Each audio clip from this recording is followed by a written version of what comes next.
Hello, everybody, and welcome to the final third. And today we're going to be looking at the Premier League Match Week 11 games. Very exciting.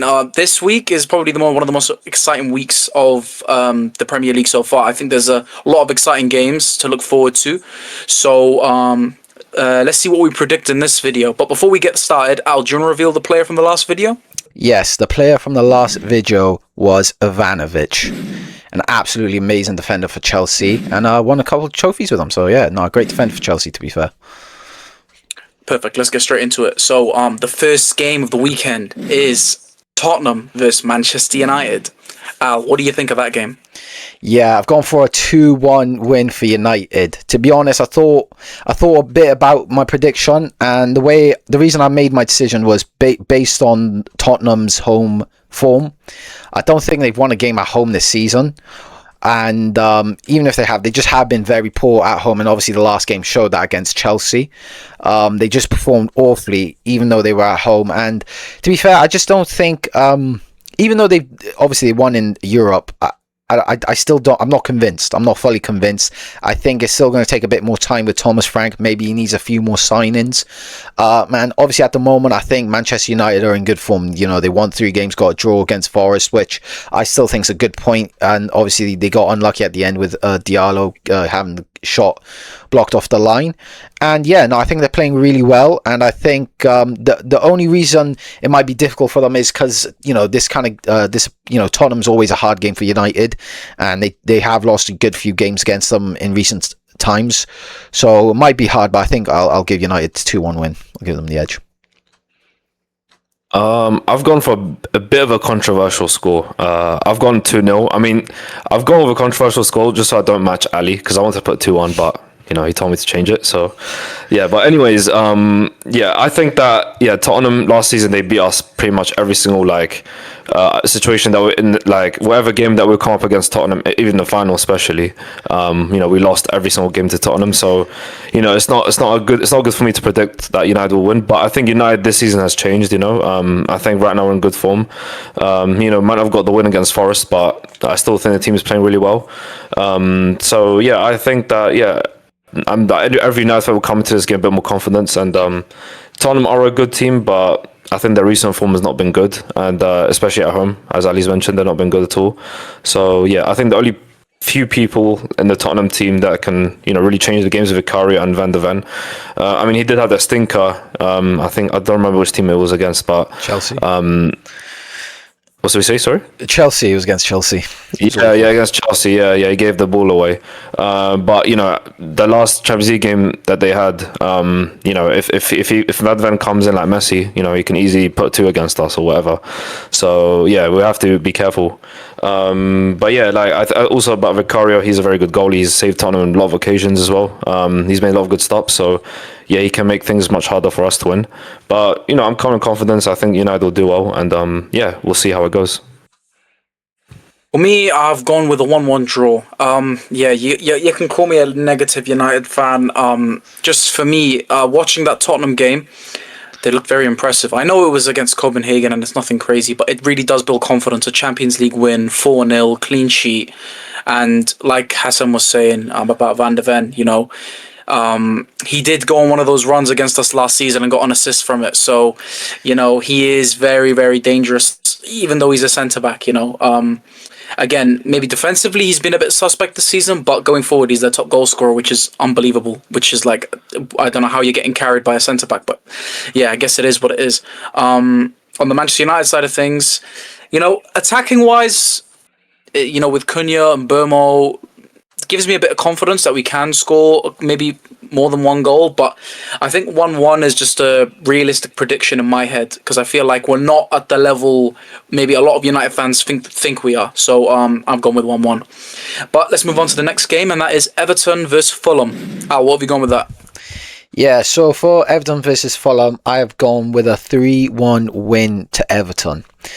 Look, I know in the last Fulham game they won 3-0 against Wolves, but like I said in the last video, I don't think you can really make a fair judgment on Fulham just yet on that game, and I think for the rest of the season they've just been below par for their level, to be honest. They've got a good team and they got a good manager, but for some reason they just haven't performed really in many games yet this season. And unlike their opponent Everton, I think they've been really good this season, which surprisingly, looking at the table, I believe they're still pretty low in the table, Everton, even though they played really well this season.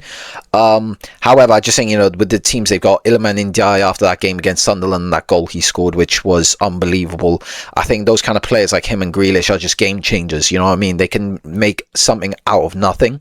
And obviously Ndiaye did that against Sunderland and, probably got him the point that most people thought they wouldn't get. And I think, he might be able to do it again. And they've obviously got other players like James Garner and Keenan Dewsbury-Hall, who's, Ogbonlaho's favourite player. So, you know what I mean? But, he's a great player, to be fair to him. And to be fair, I wanted him at West Ham. And I was quite disappointed when they didn't go in for him enough, and didn't get him, really. So when he went to Everton, I knew he was going to be a good player for them. And he's proved that already. So, 3-1. Obviously, they also got the home advantage. And they've won most of their games at home so far this season. 3-1.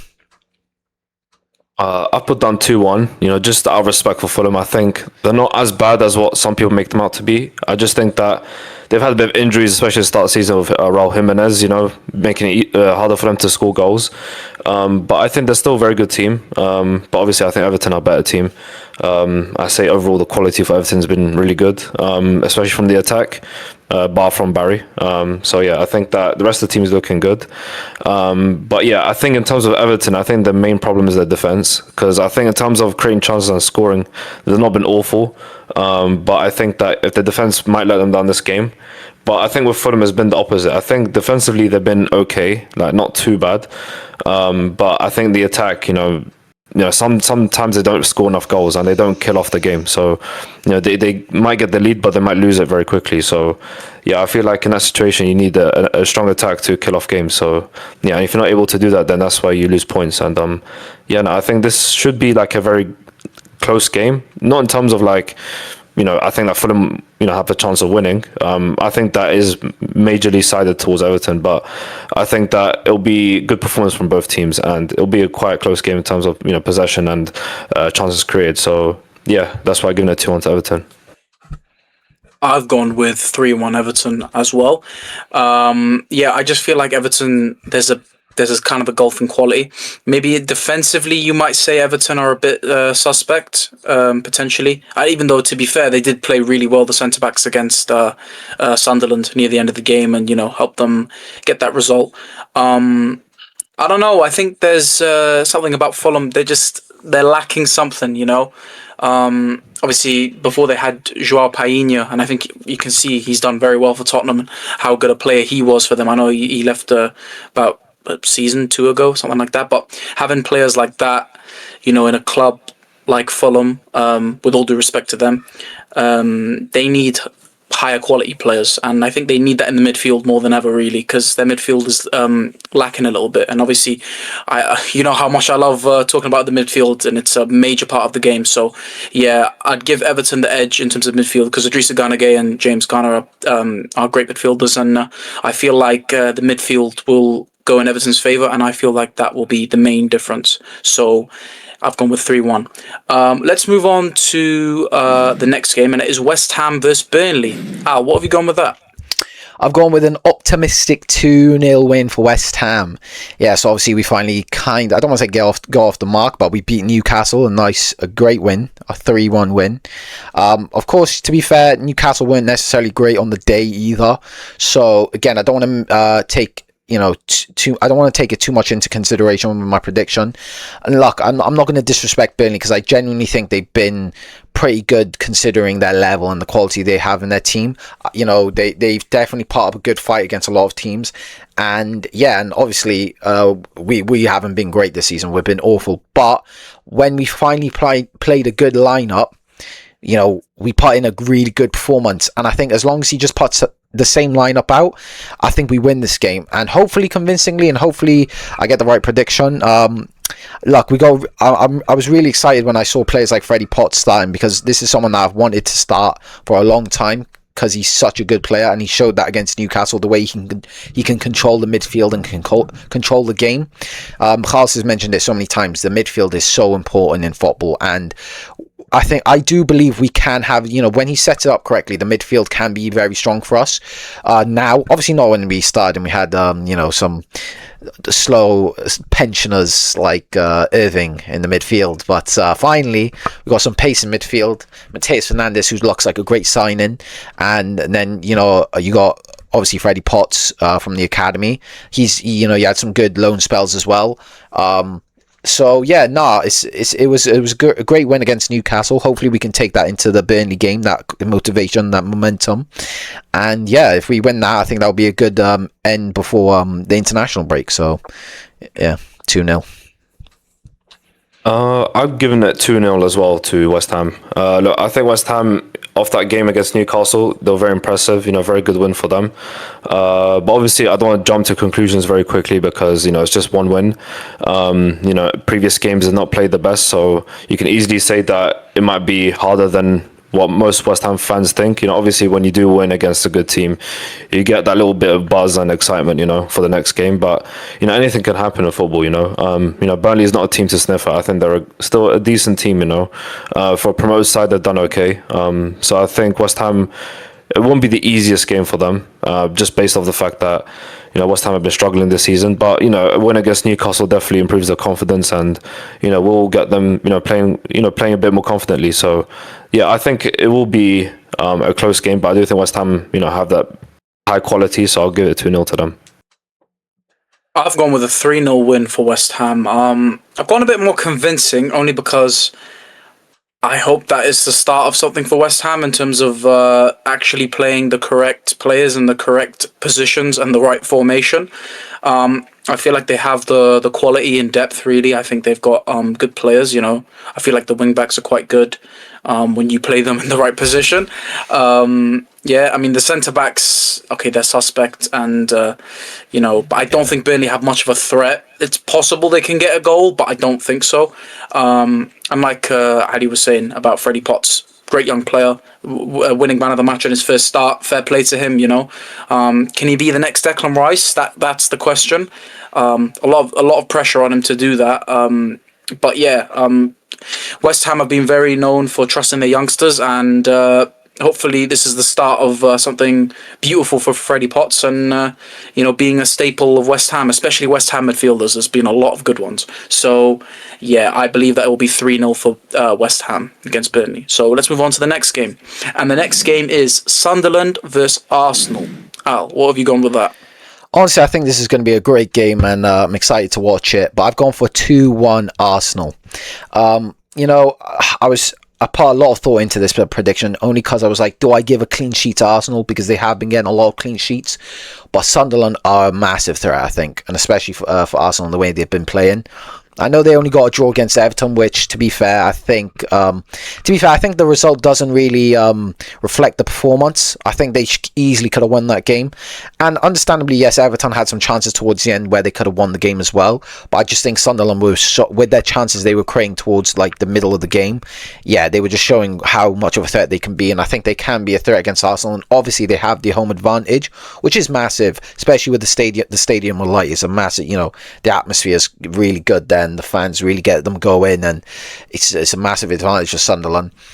But obviously we're talking about them playing the best team in the Premier League right now, and arguably even in the world, you know what I mean? So Arsenal have just been absolutely amazing, and it's going to be really difficult for Sunderland to even try getting a result, but that's why I've given Sunderland a goal. I think they are a massive threat, but look, I mean, Arsenal's depth is just insane, really. It's hard to go against them in these kind of predictions, to be honest, but I think they'll give us a good game. So yeah, I can't wait to watch it, to be fair. But I've gone 2-1 Arsenal. I've given it 3-1 to Arsenal. No, I think Sunderland are a good team. They've went beyond everyone's expectations this season. But I don't think that's come by surprise if you know what signings they've made. They made very good signings. Xhaka, for example, ex-Arsenal player, and Mukiele as well. Two very experienced players who's played at the high level for big clubs. So, that's what you expect from players like that, who can put in a shift in for a team that's, just recently been promoted. But I think with Arsenal, yeah, I mean, unfortunately, they are the best team right now. It's just, yeah, I just don't like Arsenal fans because they just, I know they're a bit deluded at times. They think that they're better than what they are, but I think they are a very good team regardless. But I think, yeah, like they are a very good team in terms of scoring goals. As we know, set pieces, they're very dangerous. They got the likes of Gabriel and Saliba as well. Defensively and offensively, they're very good. So yeah, I mean, as well, I don't know if Gyökeres is playing this game because I think Arteta's trying to, rest him for a bit. But if he does come in, he can he could grab a goal or two easily. So yeah, I think that it won't be a very high scoring game, but I think it'll be relatively 3 goals is nothing, to sniff at all. So yeah, I think 3-1 is a good score for Arsenal, and yeah, that's what I think. I've gone with a 2-1 win for Arsenal. Now, don't take anything away from Sunderland.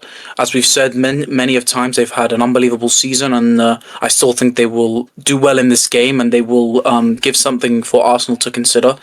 Obviously, they'll probably. I think they're going to break that clean sheet record. I just think that, I always say about the midfield, Xhaka's looked incredible. And against this old club, I think he's going to really want to perform. He wants to show that, obviously, I'm guessing there's no bad blood between between him and Arsenal, but I'm guessing he just wants to prove to himself that he can play at that level. So I think he'll have a great game and be a very important part on why Sunderland might get a goal. But I think it will only be the one goal. And I think Arsenal will win 2-1. They will win just by the scoreline, but I think they will be the better team by a mile, to be honest. And yeah, I think 2-1's fair. Like you guys were saying, I think Gyökeres might not be available, but I don't think there's anything to worry about. Like you guys say about the squad depth, it's very, very good. So, I back Arsenal for this game, and I've gone with a 2-1. So yeah, moving on to the next game, it is Chelsea versus Wolves. Al, what do you think of that game? I've gone 3-0 Chelsea. Look, I feel so like we were doing this every week with Wolves. Like I'm always saying how bad I feel for them, and I still do feel so bad for them. It's genuinely one of the saddest sights I've seen in terms of a club. The demise really of them, and I know how they feel because their problems lie within the ownership as well, and that's a big problem that we have at West Ham, and we're still protesting them for them to get out and sell the club. And when you have a bad ownership like Wolves, which they don't put the direction into the club, they sell play.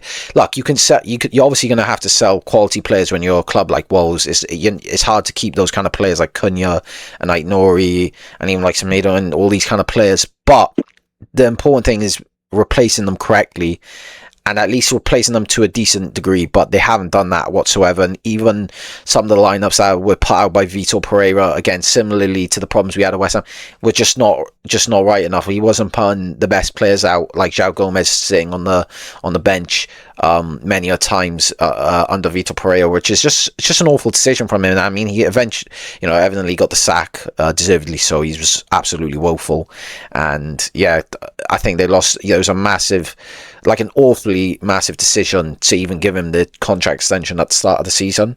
But going on to the Chelsea side of things, yeah, look, I know they just drew to, was it Karabag in the Champions League, which is very shocking, to be honest. But I don't think that will matter in this kind of game, because I think the levels we're talking here is just, it's night and day. It's like it's more like Championship versus Premier League. No offense to Wolves, but it's just how it seems at the moment. And I think Chelsea are just going to take absolute advantage of it and just convincingly batter them 3-0. I don't even think they need to necessarily play all their strongest players. So if they were to rest players, it wouldn't surprise me, if I'm being honest. But yeah, that's my take on the game. So I've gone 3-0. I've given it 2-1, just of what Ali said as well, because of Karabag's draw against Chelsea. That doesn't set a lot of confidence for me, giving them a higher scoreline. I think Chelsea beat Wolves actually recently in the EFL Cup.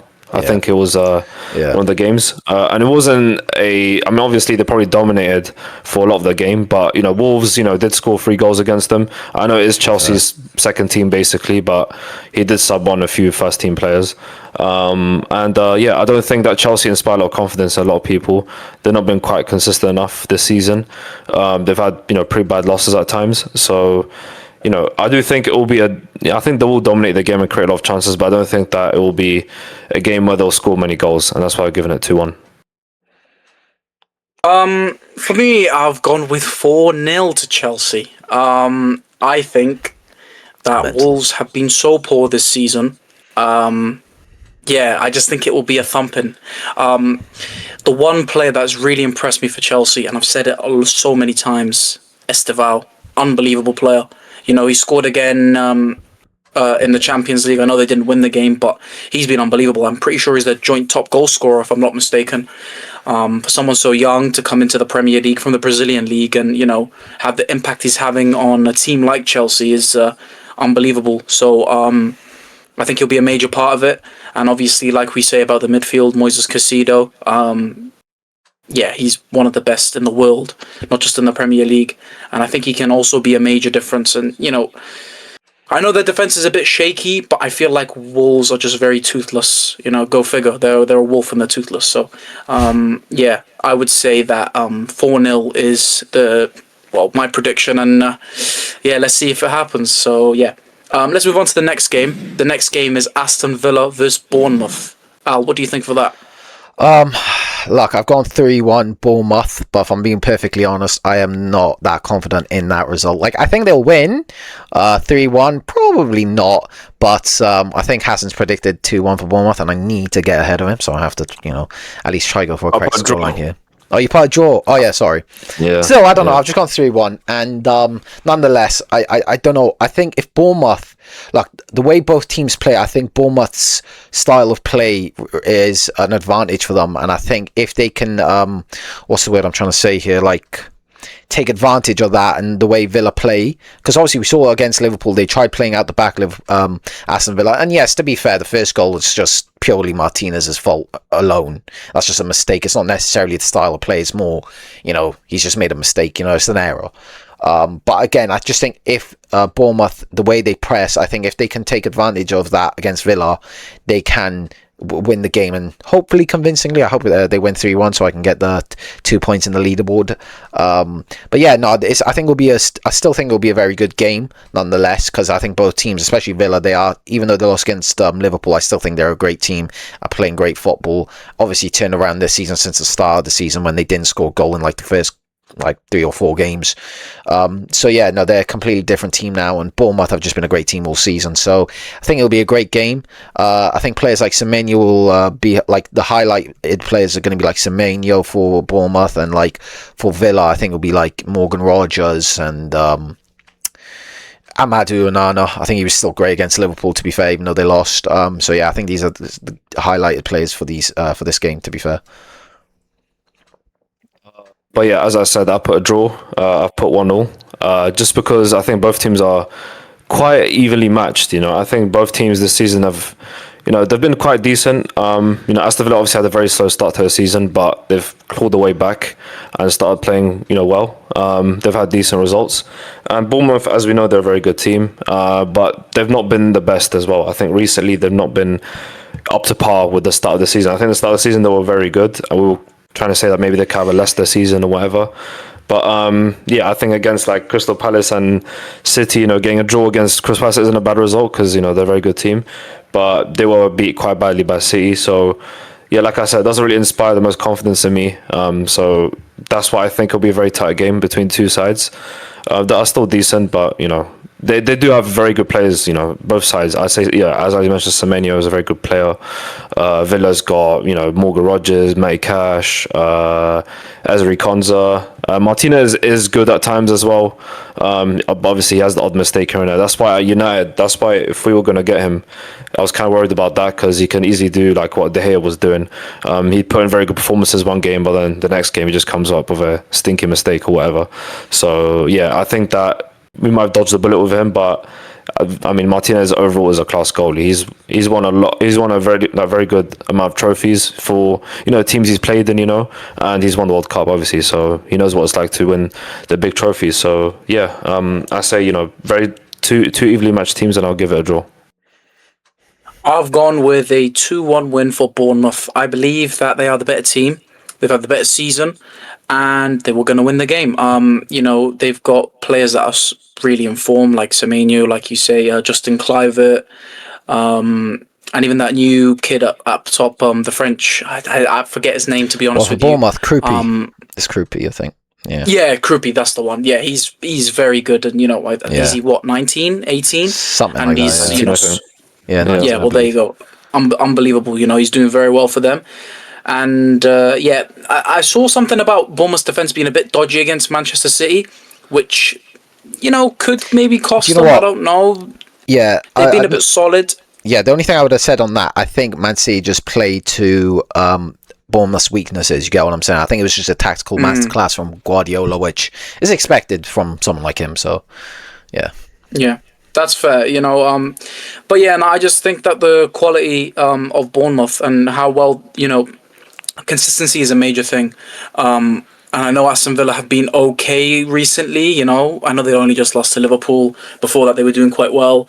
I think it's very important to see that, being consistent for a long period of time is very important for a team. So I think Bournemouth come in with a lot of confidence, even though it's away from home. And I feel like they'll go and get the win too. So a 2-1 win is my prediction for that game. And the next game is Brentford versus Newcastle. Al, what do you think is going to happen in that game? Yeah, I've gone 2-1 Brentford.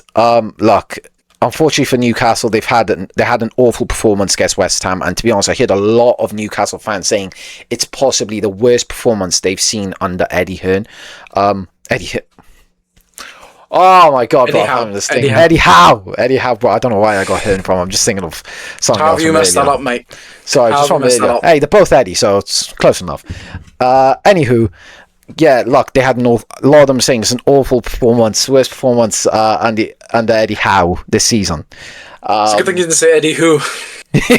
Yeah, no, look, a lot of Newcastle fans have been complaining about how it's like the worst performance they've had under him since he's come in, and to be honest, I agree, because genuinely, look, Sven Botman's mistake, that's just a mistake. It can happen. It's not necessarily a problem with the way they play. But I think even Pope, who's been quite reliable for them this season, had not a great game. And yeah, look, I mean, look, it wasn't looking great for them, and it's not going to help with their momentum. Obviously, they did win in the Champions League today, and it was a great win. But look, I still think Brentford are a good team with the momentum they have. It's at home for them. I think they might be able just to take advantage of this game, and look, I've gone 2-1. So it's not. I don't think it will be a convincing win. I just think it'll be a close win. But I think Brentford might be able just to edge that game, to be honest, for me. I've given it 2-1 as well, but to Newcastle. Look, I think they had a terrible game last game, as Ali said, but I think that is a little too reactionary to say that they're not a good team. I think that obviously we know Newcastle overall as a team, they're very good. Their strong point is probably the midfield, but even defensively they're still decent, and attacking wise they're good as well. So I think that one game, there's blips in certain games. Some games you don't play well and you just lose against a team that's probably worse than you, but it happens. It's part of football. But I do think that Brentford do have a very good record at home, so it'll be tough for Newcastle to break them down and win. But I still think that Newcastle, with their quality, they can definitely get a result. As I said before, any team can have bad games. I mean, against Forest, for example, United drew, even though we're winning 3 games in a row. So, it's part of football. So, yeah, I say that Newcastle have a good chance of winning. So, yeah, I'll give it 2-1 to them. I've gone with a 3-2 win for Brentford. I think it will be a very good game. Very interesting game. I've just seen a stat now, and I don't know if this is true or not, but apparently Alanga's gone 16 games, 0 goals, 0 assists. Now, I don't know whether that's true or not, but even if it is, I don't think he scored for them, and I think he hasn't really got many assists. Now, that's a flop nobody's talking about. And obviously we're talking about the Newcastle, and I think a player like him and a player on the right-hand side, you see why Jacob Murphy's playing now as well. There was a lot of expectation when they bought Alanga. Did very well at Nottingham Forest, and showed signs at Manchester United, but not really looked great. He looked quite good at the beginning, looked good, pace and all that, but not being very good for them. But other than that, you look at the win they had in the Champions League. Well, tonight, as of where we are recording, they looked very solid, and but I just don't think that Brentford at home can be beaten. Well, at least that's what I thought. With a lot of the games. So they beat Man United, they beat Chelsea. I'm pretty sure they drew to Liverpool, if I'm not mistaken. I might be wrong. Was it they drew? No, they drew to Chelsea. Actually, my bad. So they drew to Chelsea and they beat Liverpool. So yeah, Brentford at home look very solid against the big teams. Like, don't get me wrong, Newcastle are good, and I think it'll be a good game. But I feel like Brentford, just at home, they just seem to be a different beast. And Jordan Henderson seems to be playing some of the greatest assists you'll ever see from his own half. You know what I mean? And a lot of those games. So yeah, I think it'll be a very good game, and I think it'll be 3-2 to Brentford. So let's move on to the next one. The next one is Crystal Palace versus Brighton. I believe it's a derby. So yeah, Al, what do you think for that? Yeah, I've gone 2-0 Crystal Palace. Look, as good a Brighton of a team Brighton is, I think Crystal Palace this season are just performing to another level that we haven't really seen from them before. Obviously, I know they won the FA Cup last season, but I just think this season, considering what they lost Eze, which was their main creative outlet. I think for me, they're overperforming quite a lot. And I mean, look, I don't even feel like I have to say it. I think we all know that they're overperforming and they're playing really good football, and they're playing really good considering, losing Eze, who we thought would be a detriment to them, losing him. Obviously, luckily, they managed to keep Gahey, which is, a massive win for them, because Gahey is literally that rock, that solid. He's got that leadership as well in the defence, and he really does carry that defence a lot of times. And, obviously, they got the man up top, Mateta. Boom, boom, boom, Mateta in the room. When will this man stop scoring? God knows. He's just a brilliant striker. And to be fair, I've seen a lot of talks about if Mateta could go to a bigger team, and a lot of people saying that he's probably, perfect for Crystal Palace, and I think that's true. I think for the way they play, he's perfect. And obviously, we've heard a lot of talks about Glasner possibly leaving at the end of the season. If Gahey left, he was going to force his way out, because he wasn't willing to separate with him. So yeah, if he leaves, what will happen to Crystal Palace? We'll yet to see. Will Mateta fall off? Again, we'll yet to see. But yeah, again, in terms of Brighton, they are a good team. They got good players. Welbeck, he is a threat, to be fair to him. I just think Crystal Palace's defence is just so solid at the moment, and I think it's keeping them good, some clean sheets, just keeping them in games. And I think, to be fair, with how inconsistent Brighton have been this season, I think Crystal Palace will take advantage of that, and I think they'll win that game 2-0. So yeah. I've put down 3-1 to Crystal Palace. As Ali's mentioned, Crystal Palace are a very good team this season, and last season as well. So, they've been very consistent for the most part. Even in the losses, they've fought very hard to, try to win the game and, get a goal, especially against Arsenal. Arsenal's the best team in the league right now. So, you can't really fault them for losing against a team like that. So, not really much to say about them in a negative light. You could speak about them in a good way for a very long time, because there's a lot to talk about them. But Brighton's still a very good team. Some players that are very in form right now, Welbeck as such, and Minte, they've been very good players for Brighton, but I think Brighton is very inconsistent, especially against United. They weren't great. The midfield, especially the midfield that United has, been very criticised this season. Bruno and Casemiro, but yeah, against United they were completely missing in midfield. But I think that if they do, try to get hold of the midfield this game, it won't be as bad of a game as that one.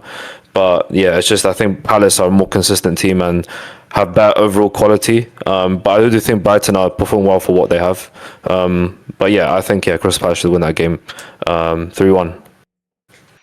I've gone with similar results to you guys. I've gone with a 2-1 win for Crystal Palace. I think it'll be closer than you guys are saying.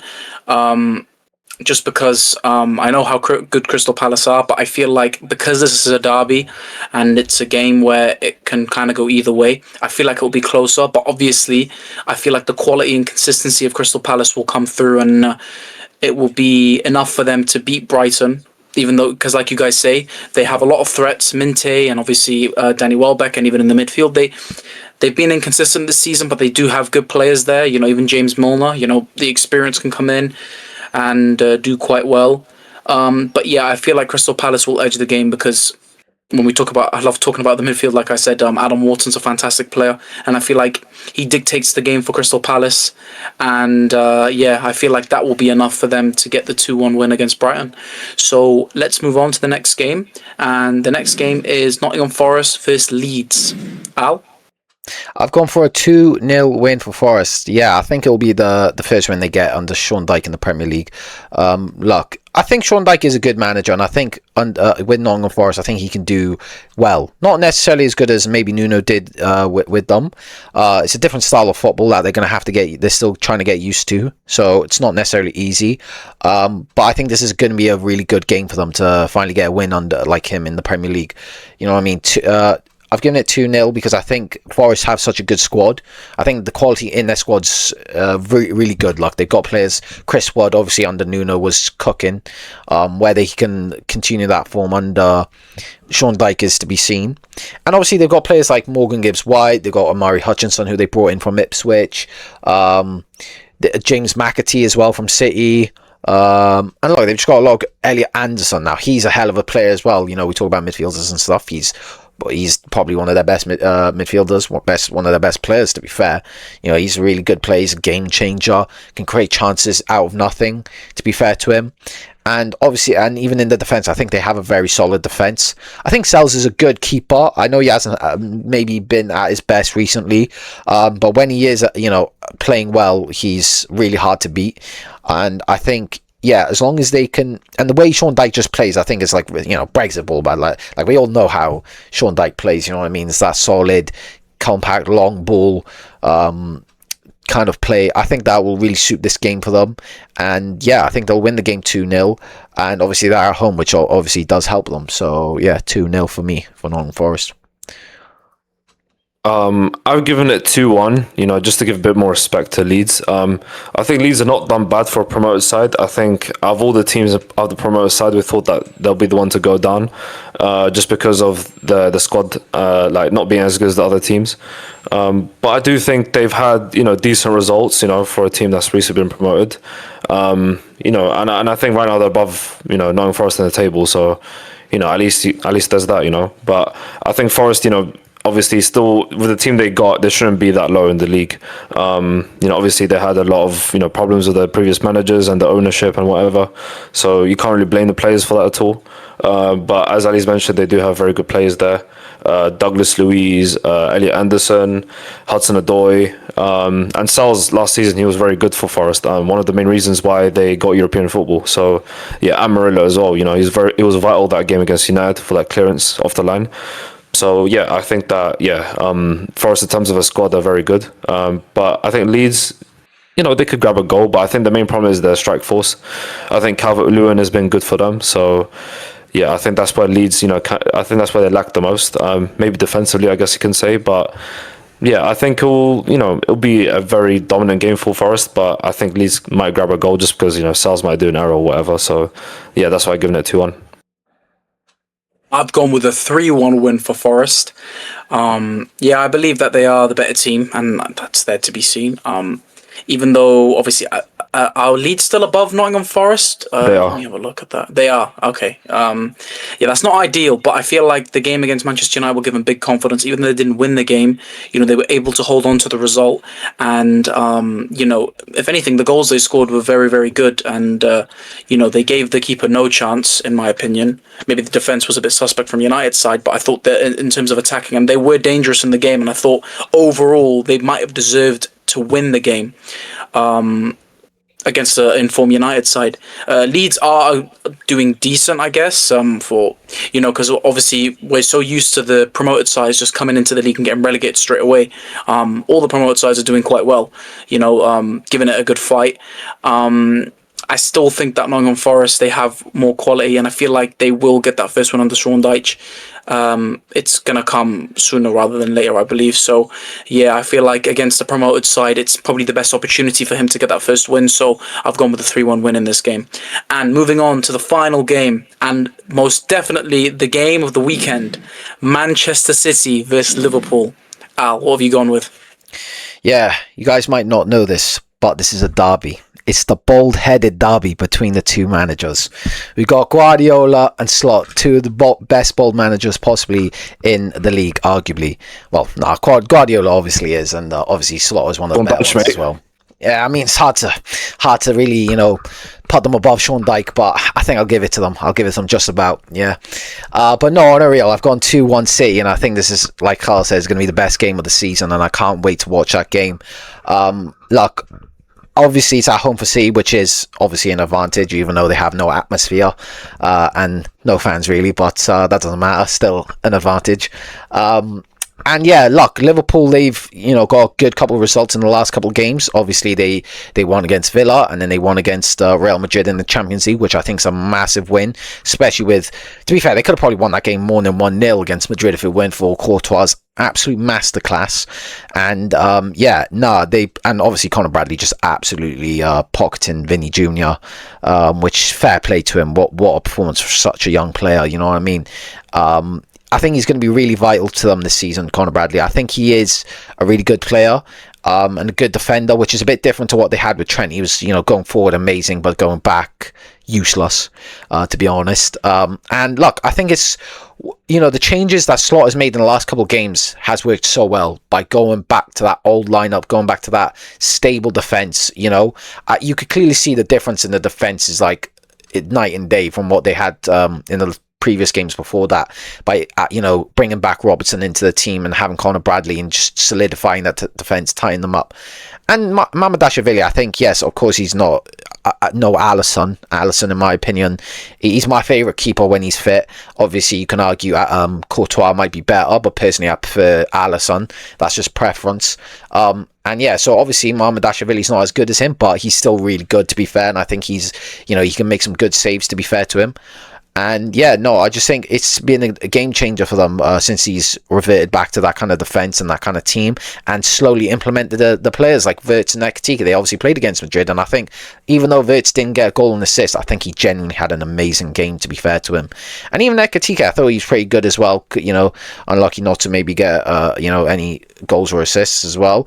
And yeah, no, I think they're great players, and I think if he just tries to implement the new players that way instead of just trying to do what you did by just chucking them straight in, then yeah, it can work out for them, and maybe they can get back into the title race. But obviously they're going to have to hope Arsenal drop points, which doesn't look likely at this point.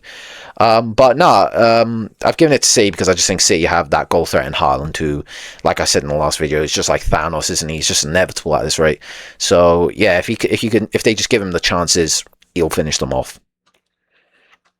I've also given it 2-1 to City. I don't think it'll be a high scoring game as such, but I do think City have been the more informed team. Obviously, Liverpool lost 4 in a row, which isn't good for them.